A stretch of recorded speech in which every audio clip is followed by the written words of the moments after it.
we got something to do on the old F-250. This is a 2008 F-250 FX4. It's got the 6.4 power stroke in it. Those of you that have been around the channel for a while already know that, but those of you that are new may not.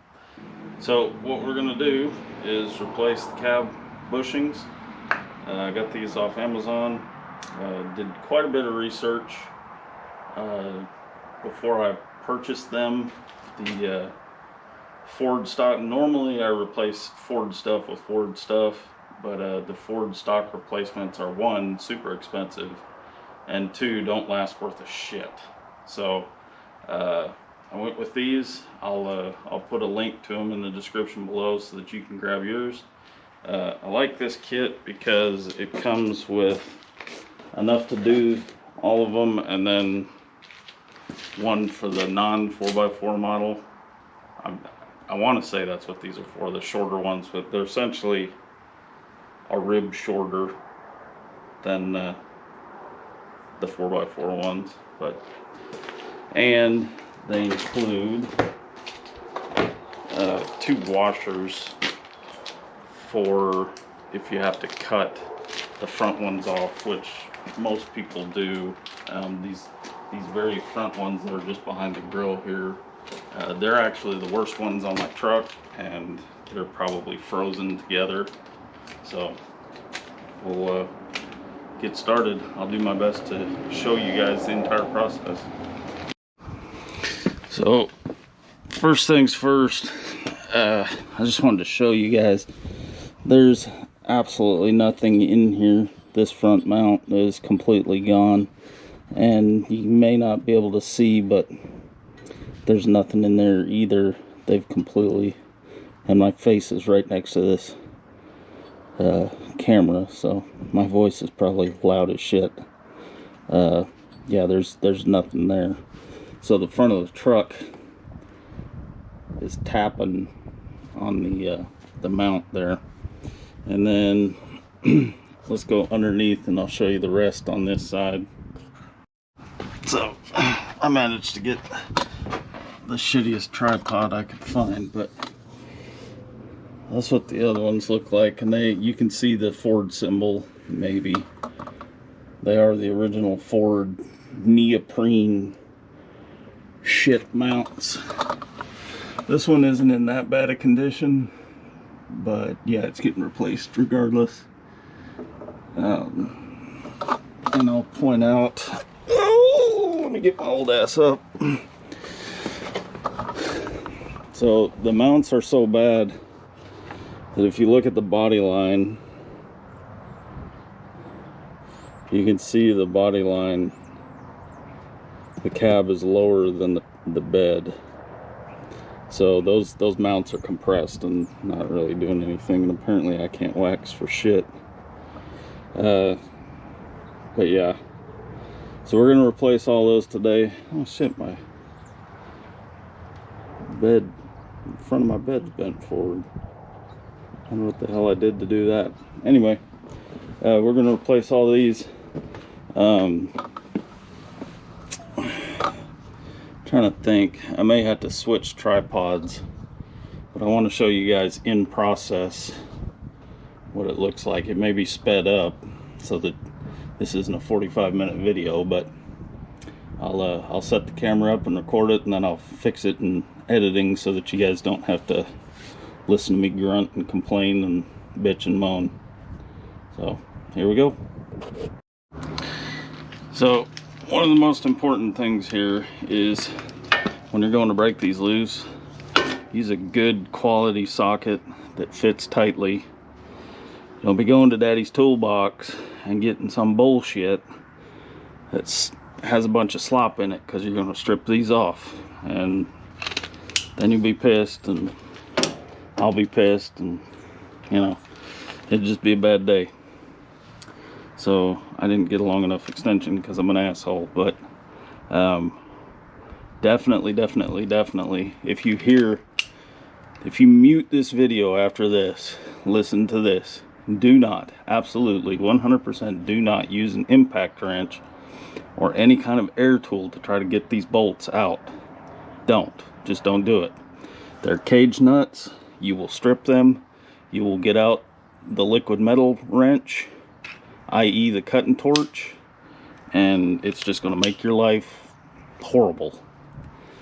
Break them loose. Matter of fact, do everything with a ratchet.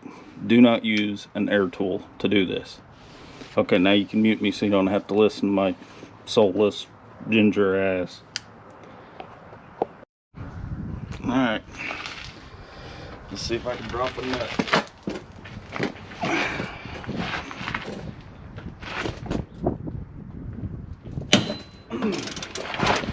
That's encouraging. Not really.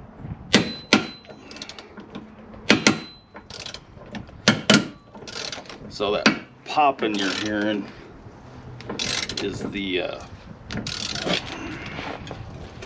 well, it could be one of two things. It's either the cage nut spinning in there, or the Loctite, factory Loctite breaking loose.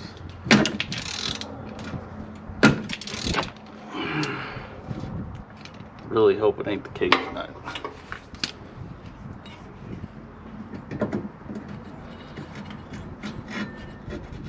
Cause that'd just piss me off. Especially after I just told y'all don't do this with an impact, and then I'd break it anyway. Feels like the cage nut. I think it is.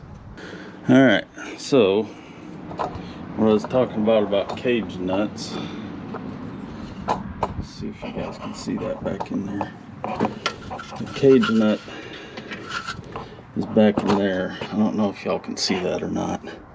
Hey, you can probably see it better than me. Down there. So I'm going to spin on that. I'm going to raise you guys up. Y'all look at it and tell me what she's doing. You may not even be able to see it.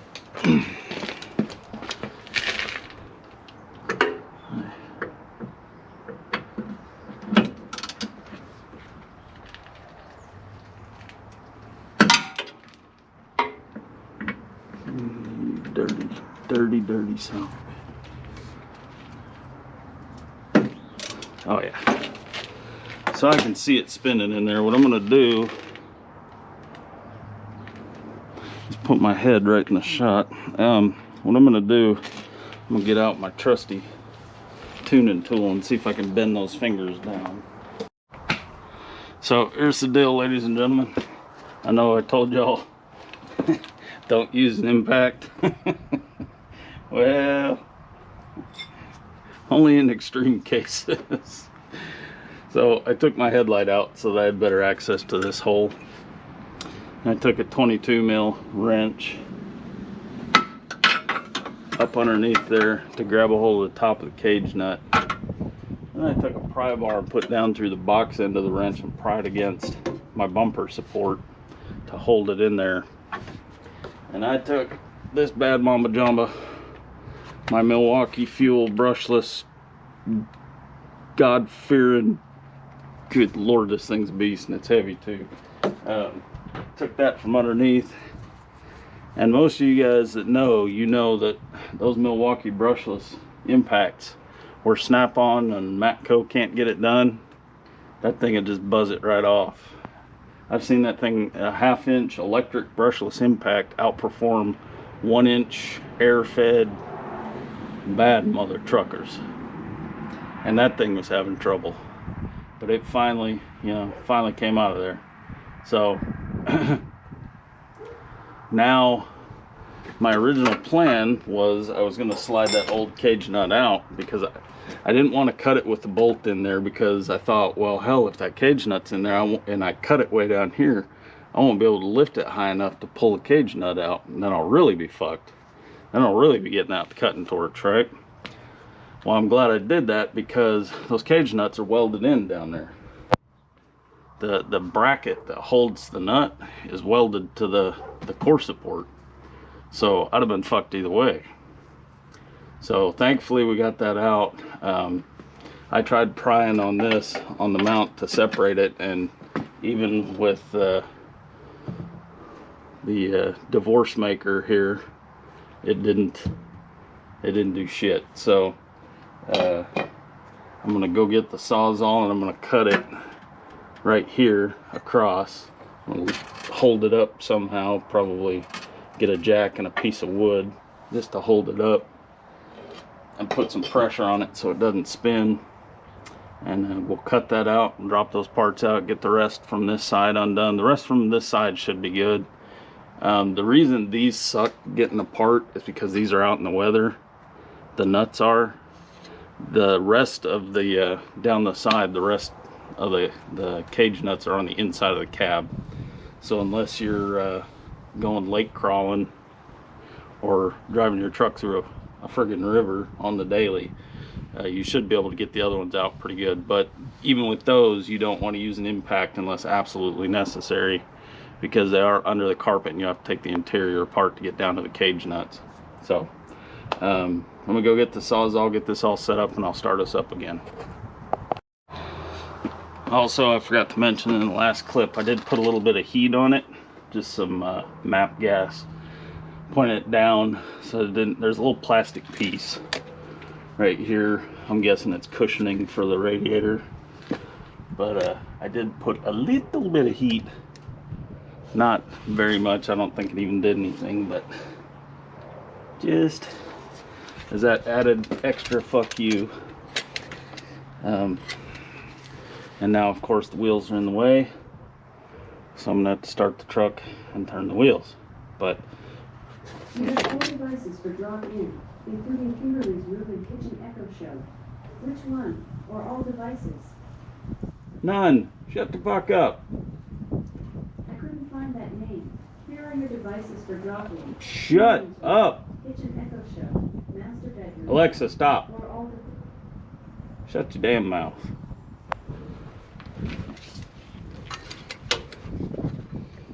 Maybe this will work. Oh, kick y'all. Alright.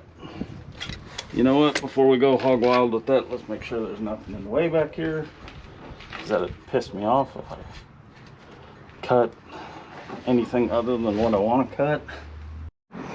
So even my camera battery is tired of listening to me talk. Anyway, I don't know how much of that clip I got, but this is what's left of the front. Goes right about here. The middle one I haven't pried off yet. The back one was complete shit. That's all that's left of that sumbitch. And then we got to cut the front. I wanted to get these apart so that I was ready to lift the cab. Let me set you guys back here. I'm going to find a place on the center of the cab. Actually, I wanted to get at least one more off so that I could see exactly how these were built, because I didn't want to be cutting into something that I shouldn't be. So now I'm going to cut the front off, cut this one off. I was worried that underneath here I can see that the shank is a little wider than the shank down here, but it's just part of the mount that we're going to replace. So I'm going to jack this back up a little bit, cut that off. We'll jack the cab up and get this thing out of here. So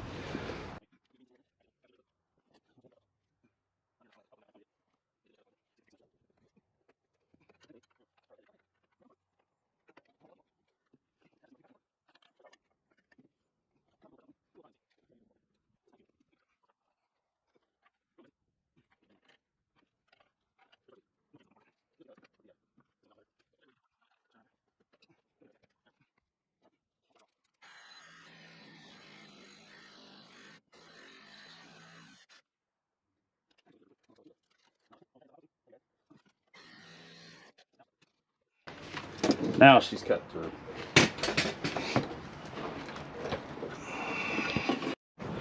Alright, so she's jacked up. There's plenty of room. you kidding me? Alexa, stop. Dude, I'm gonna get rid of that shit. Anyway, it's jacked up. There's plenty of room to, I've already got the very back one slid in. I'm gonna clean these up a little bit. Anyway, get them set in there to where they're just about right. And then you can lower the truck down to where you can still move them around. Get the bolts back up in there, nice and straight. And then you're gonna torque each one to 80 foot-pounds. That's really it, guys. I mean, I can show you how it looks. So this is what I'm looking at underneath here. I'm not gonna pull that back off, but they go up together like that. Just get them semi sort of centered, and then when you set the truck back down,